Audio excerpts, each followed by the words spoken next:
नमस्कार दोस्तों, आज का टॉपिक है HRA and income tax and A common mistake which people normally do. HRA आप सबको पता है, ठीक है। अलाउंस होता है अपने रेंट का, ठीक है। सरकारी लोगों को भी मिलता है, प्राइवेट नौकरियों में भी मिलता है, ठीक है। एंड इसके ऊपर इनकम टैक्स की चर्चा करते हैं, ठीक है। अगर आपको एचआरए मिल रहा है और आप रेंट नहीं दे रहे तो सारा ही टैक्सेबल होगा आपके नॉर्मल स्लैब रेट में 30% के हिसाब से। लेकिन अगर आप रेंट देते हैं तो उस पर आपको रिबेट मिलता है। तो इसमें गड़बड़ क्या होती है, नॉर्मली बड़ी कॉमन मिस्टेक है। बहुत सरलता से एग्जांपल से ही सिखाऊंगा। गवर्नमेंट मुलाजिम का एग्जांपल लेके बताऊंगा, बाकी कॉर्पोरेट भी आप इसकी तरह कर लो क्योंकि नंबर्स विल वेरी, परसेंटेजेस में very, but formula will remain the same. अभी गवर्नमेंट अधिकारियों को 27% एचआरए मिलता है, क्योंकि जैसे ही डीए पहले 24 था, जैसे ही डीए 25% क्रॉस किया तो इंक्रीज़ करके 27% हो गया, और 50% जब डीए क्रॉस करेगा तो ये एचआरए बढ़ के 30% हो जाएगा। अभी 27 पे है। तो किसी भी गवर्नमेंट ऑफिसर की अगर बेसिक सैलरी लेट से 1 लाख रुपया है तो उसको कितना मिलता है एचआरए? 27,000 रुपया। बहुत सिंपल सी चीज़ होगी। अब अगर ये इंसान सोचे कि मुझे 27,000 रुपये मिल रहा है और मैं 27,000 रुपये रेंट वाले घर में रह लूँगा और मैं अपनी पर्ची दे दूंगा और मेरा नेट इनकम टैक्स इस पर फिर ज़ीरो लगेगा, क्योंकि मुझे 27 मिला और मैंने 27 वाले घर में रहा तो नेट इज़ ज़ीरो, तो अब मुझे कोई इनकम टैक्स नहीं देना पड़ेगा। तो ये रॉन्ग कैलकुलेशन है। राइट कैलकुलेशन जो इसकी दी जाती है वो ये है कि 10% सैलरी से ज़्यादा जितना रेंट है उतना ही टैक्स फ्री माना जाएगा। तो अगर मेरे को टोटल इसको देखना है, टोटल टैक्स फ्री करना है, तो मुझे कितने 1,000 रुपये के घर में रेंट पे रहना पड़ेगा? Answer will be 37,000। हाउ?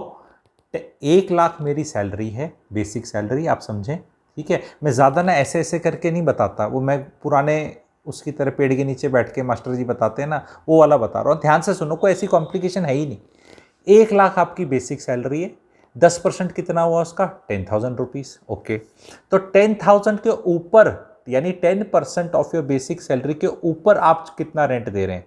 अगर आप 27,000 दे रहे थे तो you are only paying 17,000 rupees above that 10,000। So आपका 27,000 एचआरए में से केवल 17,000 पे ही टैक्स नहीं लगेगा, बाकी 10,000 पे आपको 3,000 लग जाएगा और उस पर 3-4% का सेस लग जाएगा आपको, तो 3,300 रुपये आपके गए। पर अगर आपने 37,000 रुपीज़ का रेंट दिया, तो अब आपकी 10% सैलरी से ज़्यादा कितना रेंट दे रहे हैं आप? 37,000 minus 10,000, because 10,000 is 10% of basic, तो 27,000 दे रहे हैं। मिल कितना रहा है? 27, तो ये आपका माइनस हो गया। आपको इस तरह समझना है।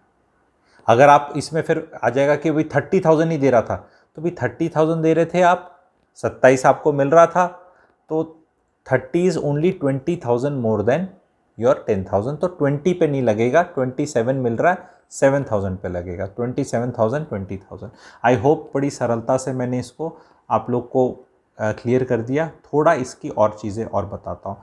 क्या एचआरए आपको मिल रहा है और आप अपने माता पिता के घर पे ही रह रहे हो, पापा मम्मी के घर पे, तो क्या ये आप इनकम टैक्स और ये सब क्लेम कर सकते हो? हाँ जी, आप कर सकते हैं।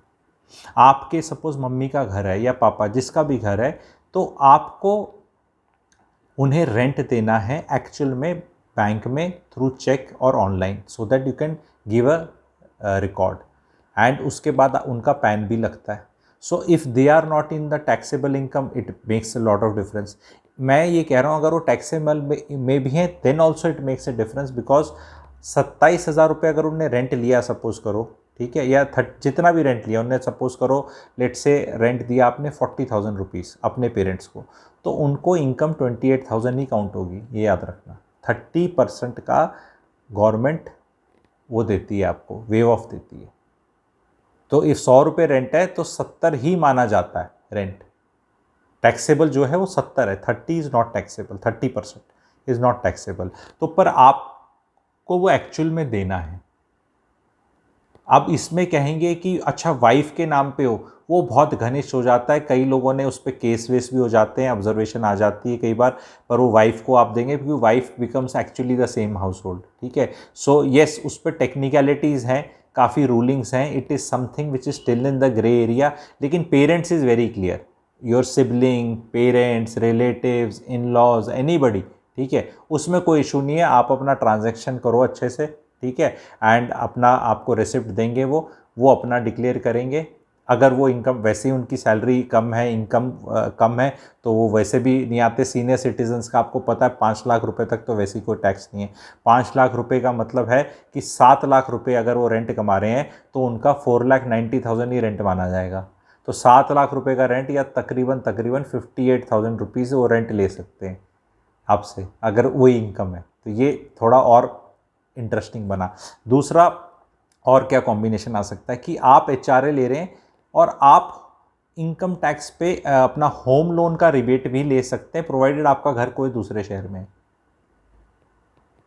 और कई बार इस पे केसेस अगेन हुए, सेम शहर पे भी बताना ज़रूरी होगा कि शहर बड़ा है, मैं वहाँ रह नहीं सकता, या घर ही छोटा है, या मेरे लायक नहीं है, फिर वो टेक्निकलिटी में आ जाता है। पर दूसरे शहर में तो आप ब्लाइंडली, आप बैंगलोर में नौकरी करते हैं, HRA ले रहे हैं, पुणे में नौकरी करते हैं, हैदराबाद में, गुड़गांव में आपका घर है जो आपने किराए पे चढ़ाया हुआ है, या सेल्फ ऑक्यूपाइड भी दिखा सकते हैं, 2 घर भी दिखाना अलाउड है, ठीक है।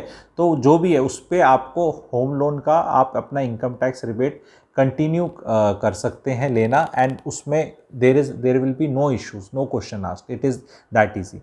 अब एक चीज़ और आप लोग को बताता हूँ, ठीक है, कि HRA अगर आपका नहीं भी होता तो सपोज़ किसी को हाउस रेंट अलाउंस नहीं मिलता, तो क्या कोई प्रोविज़न है लेने का? उसके प्रोविज़न भी हैं, वो अलग सेक्शन में आ जाएंगे। अगर आप वो भी जानना चाहते हैं कि जी हम तो HRA लेते नहीं पर हमें क्या वो मिलेगा, तो फिर वो किसी दिन किसी और वीडियो में दिखाया जाएगा, बताया जाएगा, समझाया जाएगा। आपको ये सीरीज़ ऑफ वीडियोस कैसे लग रहे हैं, प्रैक्टिकलिटी में लग रहे हैं, कितना मज़ा आ रहा है, प्लीज़ कमेंट सेक्शन में आप लिखें। चैनल को अभी तक सब्सक्राइब नहीं किया तो प्लीज़ करें। अभी मैं शॉर्ट 30 सेकेंड्स में आपको कंटेंट का एक रिवीजन दे देता हूं जो अभी ये वीडियो देख रहा है। इक्विटी स्टॉक की क्लासेस चल रही हैं, 12-13 वीडियोस डले हुए हैं, उसमें सिलसिलेवार मेंटल मॉडल्स डले हुए हैं, अलग तरह से उसमें क्लैरिटी मिल रही है। और इन्वेस्टमेंट के जो अलग अलग जो चीज़ें हैं, ये जिस तरह का ये वीडियो है, ये वीडियो भी डला हुआ है about thinking about money. It is very very important that, देखो अभी दिवाली भी आएगी, money is extremely important. We cannot outsource everything for chartered accountant and others, क्योंकि middle class even chartered accountant भी ज़्यादा यूज़ नहीं करती। कौन क्या चीज़ एग्जिस्ट करती है वो तो गूगल 2 मिनट में बता देगी जब आप सर्च मारोगे, बट वो चीज़ है या नहीं है, somebody has to come and tell। तो इस चैनल पे आपको इस तरह की चीज़ें जो आपकी लाइफ को प्रैक्टिकली इम्प्रूव करेंगी आपको मिलती रहेंगी, बहुत आसानी से मिलती रहेंगी। प्लीज़ देखते रहना आप लोग। Thank you very much.